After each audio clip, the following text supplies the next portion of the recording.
حضرت عمر بن خطاب رضی اللہ تعالی عنہ، جنہیں عمر فاروق کے لقب سے بھی جانا جاتا ہے، اسلامی تاریخ کے وہ عظیم رہنما ہیں جنہوں نے نہ صرف اسلام کے پھیلاؤ میں اہم کردار ادا کیا بلکہ اسلامی خلافت کو ایک مضبوط و منظم شکل بھی دی۔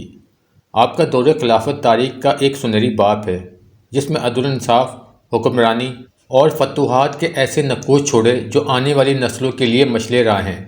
آپ کی زندگی کا ہر پہلو ایمان، تقوی، عدل اور قیادت کا مظہر ہے۔ حضرت عمر بن خطاب رضی اللہ تعالی عنہ کا تعلق قبیلہ قریش کے ایک باوقار خاندان سے تھا۔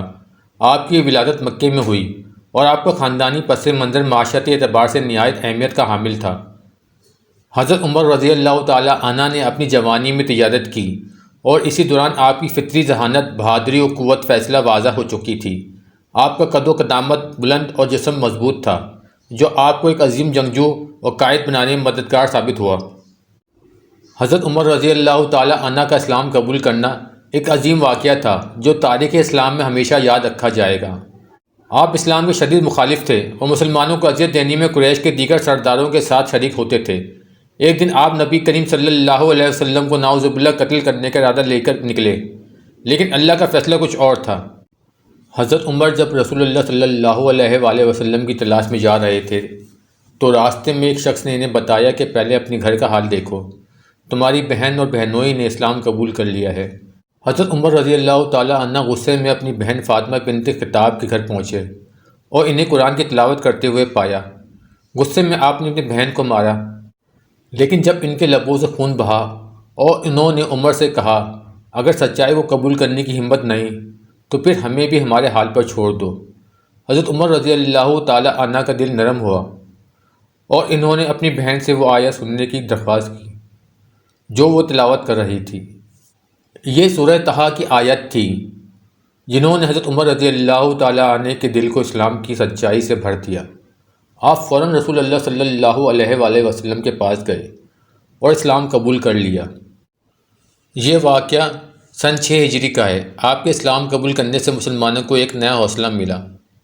نبی کریم صلی اللہ علیہ وسلم نے دعا فرمائی تھی، اے اللہ، عمر بن خطاب یا ابو جہل میں سے کسی ایک کو اسلام میں داخل فرما تاکہ مسلمانوں کو طاقت ملے، اور اللہ نے حضرت عمر رضی اللہ تعالی عنہ کو چن لیا۔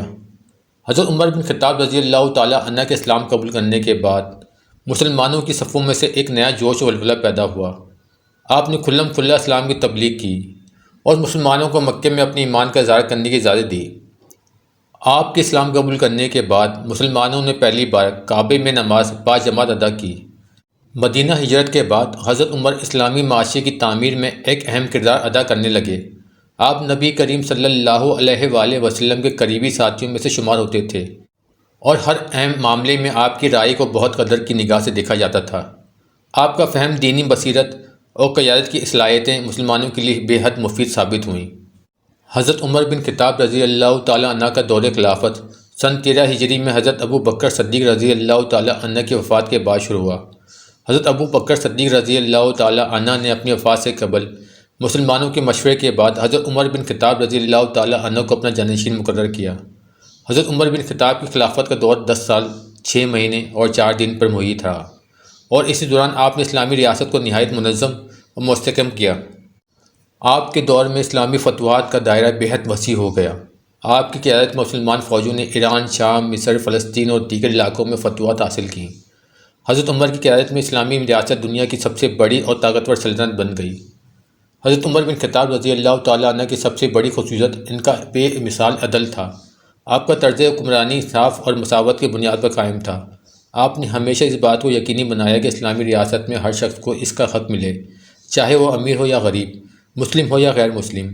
آپ نے اسلامی ریاست کے عدالتی نظام کو مضبوط بنایا اور قاضیوں کو حکم دیا کہ وہ فیصلے قرآن و سنت کے مطابق کریں اور کسی قسم کی مصلحت یا ذاتی مفاد کو مد نظر نہ رکھیں۔ آپ نے خود کو بھی قانون کے تابع رکھا اور کبھی کسی خاص شخص یا طبقے کے لیے سفارش نہیں کی۔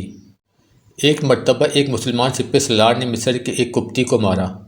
جب یہ معاملہ حضرت عمر تک پہنچا تو آپ نے فوراً اس مسلمان سپہ سالار کو بلا کر اس قبطی سے کہا کہ اس کے ہاتھ پر وہی ضرب لگائے جس سے وہ زخمی ہوا تھا۔ آپ نے فرمایا، کب سے تم نے لوگوں کو غلام بنانا شروع کر دیا ہے؟ حالانکہ ان کی ماؤں نے انہیں آزاد کرنا تھا۔ یہ واقعہ حضرت عمر کی عدل پسندی اور انصاف کے نظام کی زندہ مثال ہے۔ حضرت عمر بن خطاب رضی اللہ تعالیٰ عنہ کے دور خلافت میں اسلامی فتوحات کا سلسلہ زور پکڑ گیا۔ آپ کی قیادت میں اسلامی فوجوں نے نہایت کامیابی سے ایران کی ساسانی سلطنت اور روم کی بازنطینی سلطنت کو شکست دی۔ حضرت عمر کے دور میں ایران کے ساسانی سلطنت کا خاتمہ ہوا اور اسلامی فوجوں نے ایران کے بیشتر علاقوں پر قبضہ کر لیا۔ جنگ قدسیہ میں حضرت سعد بن ابی وقاص کی قیادت میں اسلامی فوجوں نے ایرانی فوج کو زبردست شکست دی۔ اس کے بعد جنگ نواوند میں ایرانی سلطنت کا خاتمہ ہوا اور ایران اسلامی خلافت کا حصہ بن گیا۔ حضرت عمر رضی اللہ تعالیٰ عنہ کے دور خلافت میں شام و فلسطین پہ بھی اسلامی ریاست کا حصہ بنے۔ جنگ یرموک میں اسلامی فوجوں نے بازنطینی سلطنت کو شکست دی اور شام پر قبضہ کیا۔ حضرت عمر نے بیت المقدس کی فتح کے بعد خود وہاں کا دورہ کیا اور امن و انصاف کی یقین دہانی کرائی۔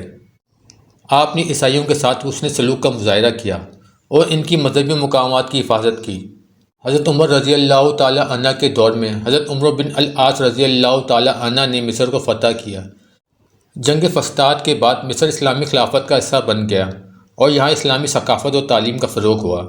حضرت عمر رضی اللہ تعالیٰ عنہ نے فتح مصر کے بعد یہاں بھی انصاف و امن امان کا بہترین نظام قائم کیا۔ حضرت عمر بن خطاب رضی اللہ تعالیٰ عنہ نے اسلامی ریاست کے نظام و حکومت کو منظم اور مضبوط بنانے کے لیے کئی اہم اصلاحات کیں۔ آپ نے بیت المال کا قیام کیا جہاں سے غریبوں، یتیموں اور بے سہارا افراد کی مدد کی جاتی تھی۔ آپ نے ہر علاقے میں گورنر مقرر کیے اور ان کی نگرانی کے لیے ایک باقاعدہ نظام قائم کیا۔ آپ نے زراعت، تجارت اور فوج کے شعبے میں بھی اہم اصلاحات کیں۔ آپ کے دور میں اسلامی ریاست کی ہر شہری کو برابر کے حقوق دیے گئے اور ان کی فلاح و بہبود کے لیے بہترین منصوبے بنائے گئے۔ حضرت عمر بن خطاب رضی اللہ تعالیٰ عنہ کی زندگی میں زہد و تقویٰ کا بے حد اہتمام تھا۔ آپ دنیاوی عیش و عشرت سے دور رہتے تھے اور ہمیشہ سادہ زندگی گزارنے کو ترجیح دیتے تھے۔ آپ کا لباس سادہ ہوتا تھا اور آپ ہمیشہ اپنی رعایا کی ضروریات کو اپنی ضروریات پر مقدم رکھتے تھے۔ ایک واقعہ مشہور ہے کہ ایک دن حضرت عمر رضی اللہ تعالیٰ عنہ کے دور خلافت میں آپ کے سامنے ایک اہم شخص آیا جس نے دیکھا کہ آپ کے کپڑوں پر پیوند لگے ہوئے ہیں۔ اس نے حیرت سے پوچھا کہ ایک خلیفہ کا لباس ایسا کیوں ہے؟ حضرت عمر رضی اللہ تعالیٰ عنہ نے جواب دیا، میرا مقصد دنیاوی شان و شوکت نہیں بلکہ اللہ کی رضا ہے۔ حضرت عمر رضی اللہ تعالیٰ عنہ کی شہادت اسلامی تاریخ کا ایک اہم المناک کے واقعہ ہے۔ آپ کو سن 23 ہجری میں ایک مجوسی غلام ابو لولو فیروز نے فجر کی نماز کے دوران مسجد نبوی میں حملہ کر کے زخمی کر دیا۔ 3 دن بعد آپ زخموں کی تاب نہ لاتے ہوئے شہید ہو گئے۔ ان اللہ و ان اللہ راجعون۔ آپ کی شہادت کے بعد اسلامی دنیا میں ایک عظیم رہنما کا خلا پیدا ہوا، لیکن آپ کی حکمرانی اور عدل و انصاف کے اصول ہمیشہ کے لیے اسلامی تاریخ کا حصہ بن گئے۔ حضرت عمر رضی اللہ تعالیٰ عنہ نے اسلامی تاریخ میں جو نقوش چھوڑے وہ آج بھی مسلمانوں کے لیے مشعل راہ ہیں۔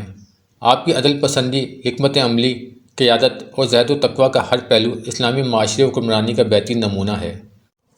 حضرت عمر فاروق رضی اللہ تعالیٰ عنہ کی زندگی اور قیادت کا درس ہمیں یہ سکھاتا ہے کہ ایمان، عدل اور حق کا دامن کبھی نہ چھوڑنا چاہیے۔